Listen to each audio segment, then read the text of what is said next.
Hello and welcome to another video from Sustenance and Covering on the YouTube channel you need to not only survive the current apocalypse but actually enjoy it. And today we're going to be talking about raised beds, in particular the materials I have used for raised beds. Ideally, perfect material would be poured concrete borders because they last virtually forever and do not emit any kind of harmful poisons that would be picked up by your food and transmitted to you. That being said, I'll just tell you a few of the things that I have done.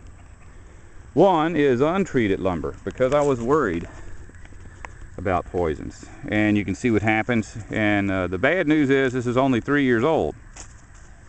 But the good news is that it looked about like this 6 months after I put it in. So it rots and then it basically still kind of works as a border.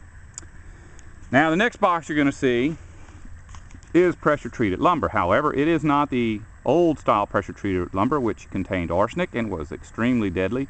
Well, actually arsenic can be tolerated, but it builds up because your body has no mechanism for eliminating it.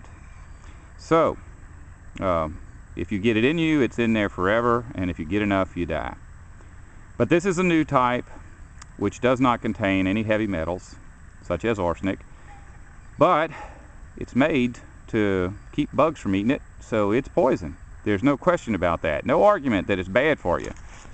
But it's kind of like fluoride and artificial sweeteners. You know it's bad, but you don't know how bad, and it depends on how much you get. How much would leach out of this box into the soil and then be actually picked up by the plant? I feel like most of it would be taken out by gravity. I don't know. But I do know this, that any vegetable that I grow in my garden in a pressure treated box is going to be less poisonous than anything you will get at a Walmart. That's just a fact. Not that I'm recommending it. I'm still recommending concrete if you're able to do it. One of the things you need to know though, this box is above ground. It looks pristine, like nothing's ever happened to it other than the sun has grayed it. But over here we've got one that was underground last week. I got it at, it was somebody's raised bed. There's two of them here. The one on the bottom is my original bed. The one on the top is just a box that I've used to extend the height so that I could put this wire mesh on top.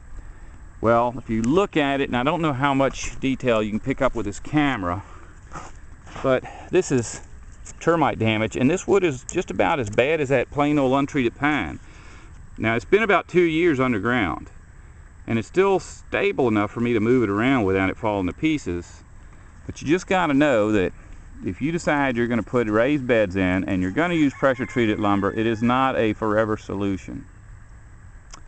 Now if we get into a Teotihuacan or SHTF situation, you can still get other things to act as a border if you use your beds.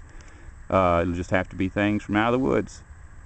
Oh well, this is Sustenance and Covering. Goodbye and love you.